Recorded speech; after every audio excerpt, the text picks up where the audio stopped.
Hello everyone, welcome to Cartoon Season. I'm Tyler, and this is where I get to talk to you all about different types of animation, anime, cartoons, movies, all that stuff. And today, in honor of the new Despicable Me movie coming out, I think it's like The Rise of Gru or something, I'm going to talk about the original Despicable Me movie, which I think is very good film.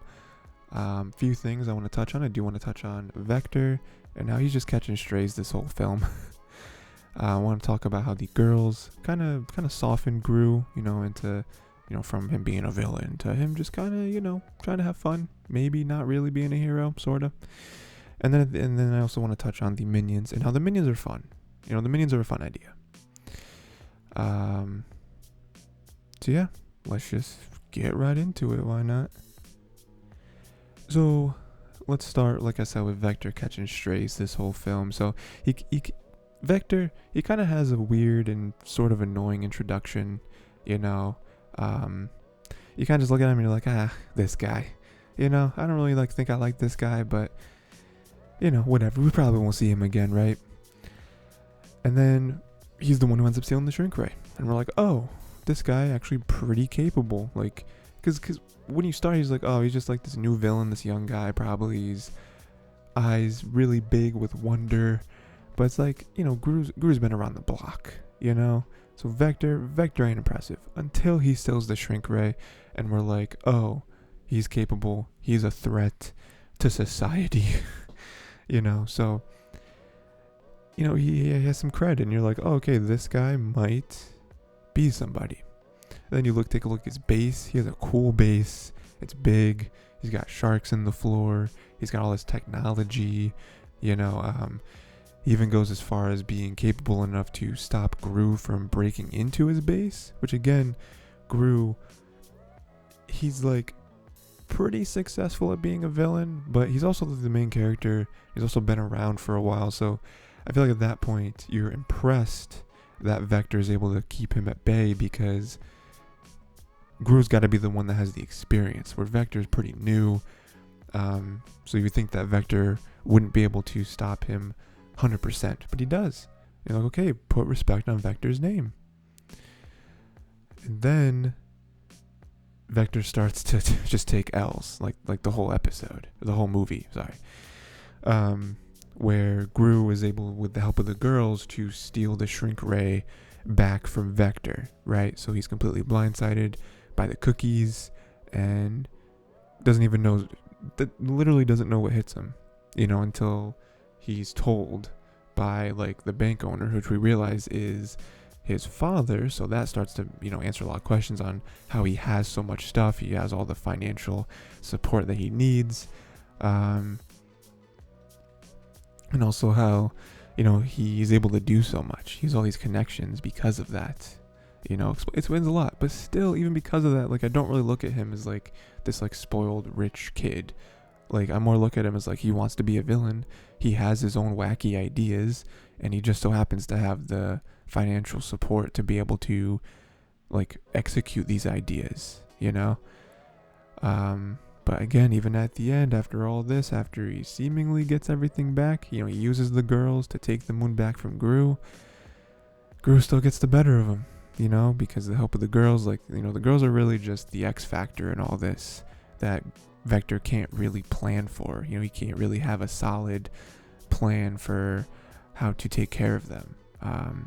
And he ends up being trapped on the moon by Gru. He's on the moon. It all comes full circle. But I think his arc is really funny because again, he looked at as just whatever in the beginning, and then he starts winning. He gets the shrink ray. He's able to get the moon. He has this cool base. He has everything, But in the end, it's just Gru and the girls are just this annoying little pest that's able to get the better of him, And honestly, I don't really think Vector's he is a bad guy because he's literally a villain, but I don't really think he deserves it. I don't. He just so happens to be the antagonist to Gru's protagonist. I don't relish in seeing Vector lose. Again, the only part of me that does is the part that him kidnapping the girls, because obviously then you're like, oh no, you can't do that. That's not cool. But for the most part, it's like Gru sucks. The Gru is not a villain anymore. He is not top tier the way he may have been in the past. Like Vector is allowed to be the young gun who's coming in and he's stealing the spot. And again, he doesn't have everything handed to him. Again, he has money, but like he doesn't have his inventions handed to him. He didn't have his base handed to him. He used the money to make those things, sure, but he is also smart. He does also create his stuff the same way that Gru does. So I don't know. I'm not basking in the fact that Vector lost. There's a couple things that I don't like that he did when it comes to the girls, but I don't know. I feel like for the most part, he's just unlucky that he's happened to be on the other side of the coin of Gru and the girls. And then we move on to, speaking of the girls, how they are able to break Gru in a good way. So for the most part, at the beginning, Gru is a moderately successful villain. But he needs something good. He needs a big break, so he decides to steal the moon, right? And he needs the girls to infiltrate Vector's base. And so he adopts them, and that's where everything starts. Where he is able to actually get them, and still villainous, still using these little girls to steal the moon. A pretty villainous tactic. But the girls start to wear him down. They annoy him at first, which isn't the way that you'd want it to go, because it's just more so reinforcing the fact that he does not love these girls. They are tools to him. He knows at the end of this, just a couple more days, and then I'm going to bring them back to the orphanage, But then everything flips in my mind. The turning point is when the girls think he's cool, when he uses his big ray gun or whatever to shoot the carnival booth, and he wins the big fluffy unicorn for Agnes.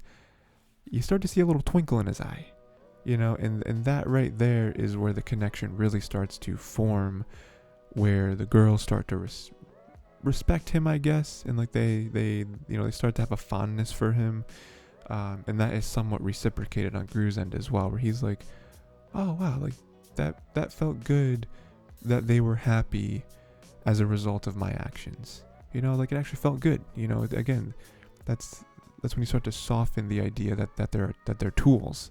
That's like, oh well, they're actually humans that I'm kind of in charge of, and I'm kind of starting to care what they think of me, And then it just goes downhill from there, in a good way. It goes downhill from there where, he starts neglecting the big plan, and, he starts to have fun with the girls, which is to his main scientist's chagrin.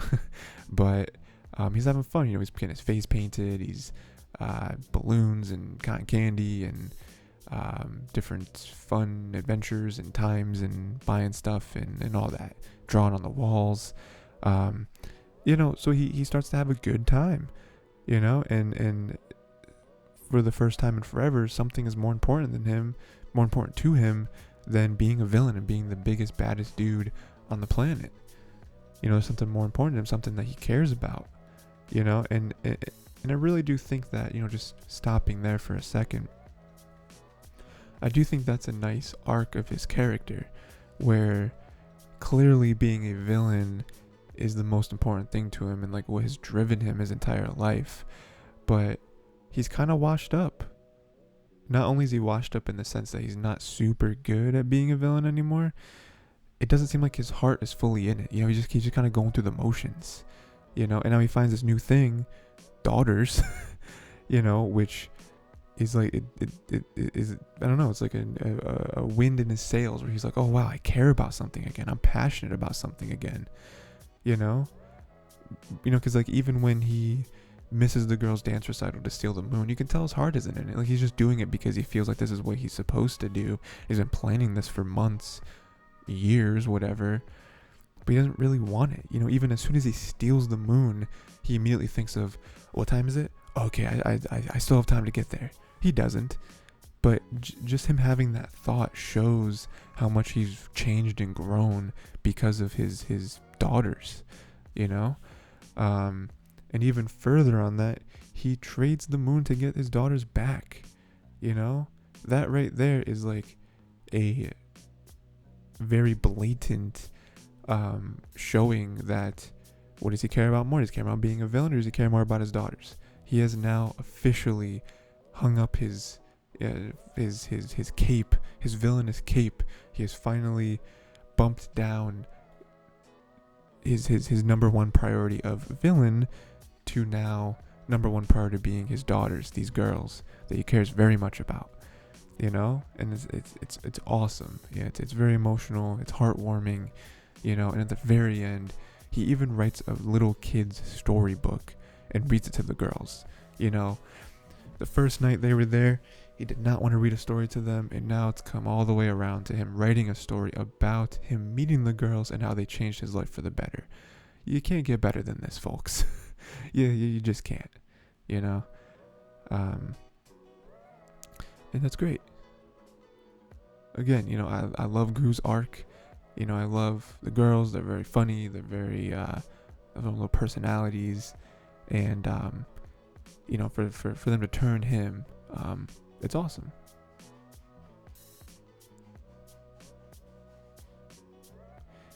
And yeah, so we're gonna move on to final thing.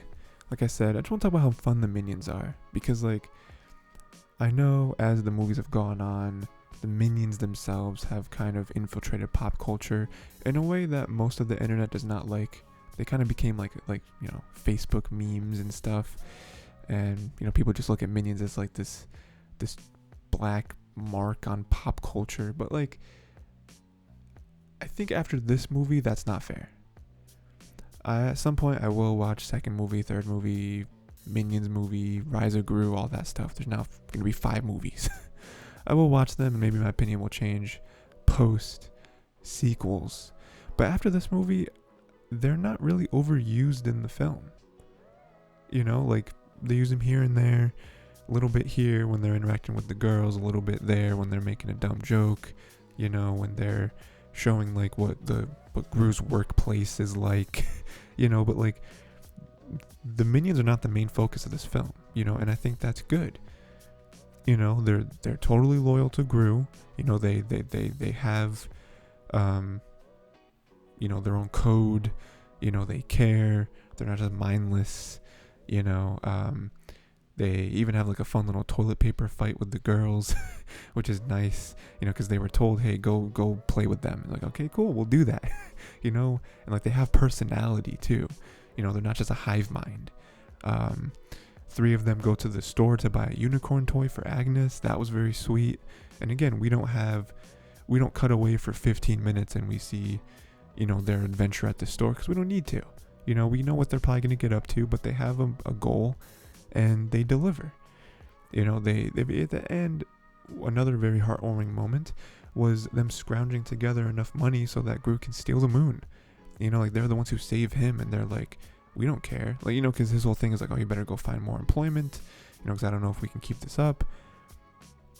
And they're like, nah, like we're here. You know, like we got the dollars in our pockets to change. We got necklaces that we're gonna sell. Like we're gonna get this money so we can build the rocket and make the plan that not only we have been wanting to do for a very long time, but something that you've been wanting to do for a very long time. You know. And at the very end, another sweet moment is they also want goodnight kisses because they saw that Gru gave it to his daughters, and Gru's like, all right. It's very nice, you know. It's a nice touching moment that didn't really have to be there, but you know, all in all, it just goes to show that the Minions, they're nice. You know, they have some funny moments, they have some heartwarming moments. They do have their nice little personalities where, again, they're not like a hive mind. They're not just these mindless like creatures, toys, whatever. Like, they are a part of this movie that I think strengthens the movie, you know. And I think they're a fun idea, you know. Again, I don't know how I'll feel after watching the second movie or third movie again, because the Minions blew up. They may have leaned a little too hard into the Minions, themselves, and maybe that's where it kind of ruins the idea of of these these little creatures.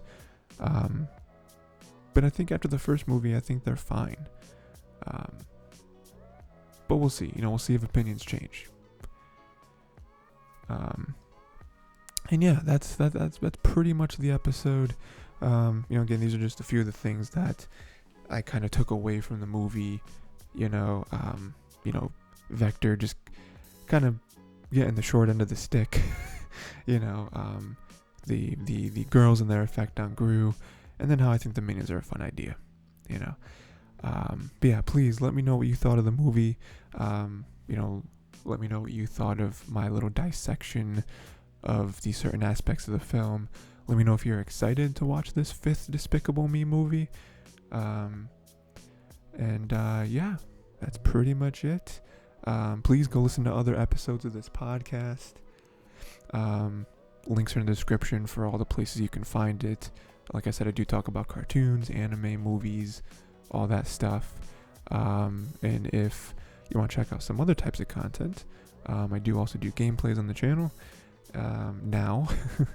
And I do reactions to different types of animation, which is a lot of fun to kind of break those down and kind of shed some light, the little bit of light that I have to shed on different animators, all that stuff. So very fun. And until next time, go watch more cartoons, because cartoons are the best.